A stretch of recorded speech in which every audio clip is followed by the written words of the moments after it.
Hi everyone! Thanks for stopping by at Home Matters. As always, I'm here to help you embrace the warmth of home even in your busy life.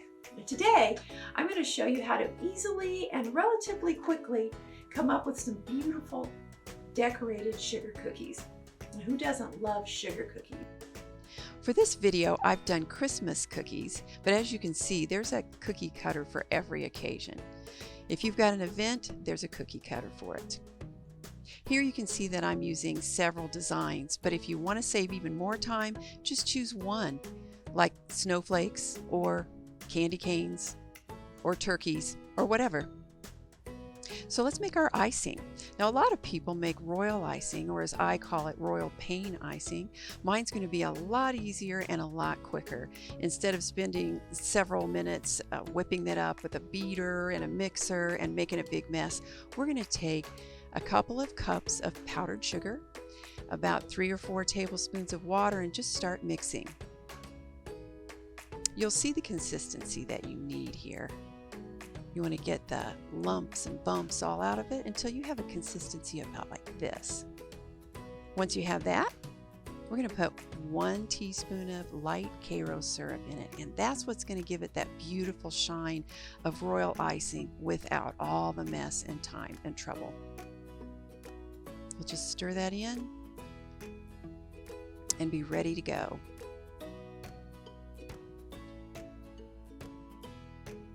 Now I've started with white here. I might just do this whole batch in just 2 colors. So I'm going to make a second color here for my Christmas trees. I might have some snowy white ones. Right here I'm going to make green. I like to use gel food coloring because the color stays true. You can use any food color you have though. I'll just use a toothpick because again, I don't want to mess. I don't want it on my hands and I don't want it on my countertop. So I'm going to mix this up. And if you wanted, you could leave it as a swirl, which is really pretty, but I'm going to go ahead and mix it up here. Now, my icing hack. Now, piping bags, believe it or not, are quicker than a knife. But here's what maybe you've done before like I have. It's a mess, and it may be the reason that you never did it again. So, we're going to use a cup, a glass here. Put your piping bag in there, fold it down, and there you have it. You're simply going to take your icing, pour it in there. I don't have any on my hands yet. And then you're going to squeeze it down.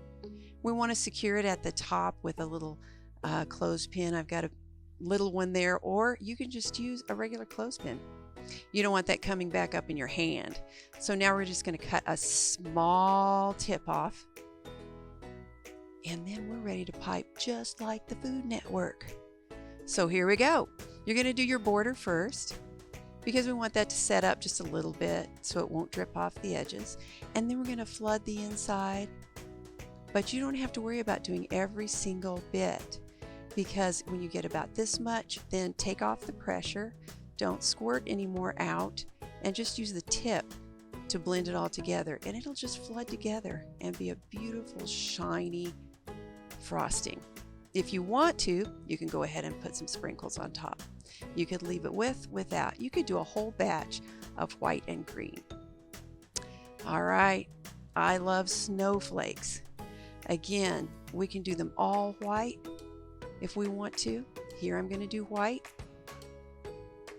And another thing that saves time is if you do them all the same, boy, you're just really going fast after a while.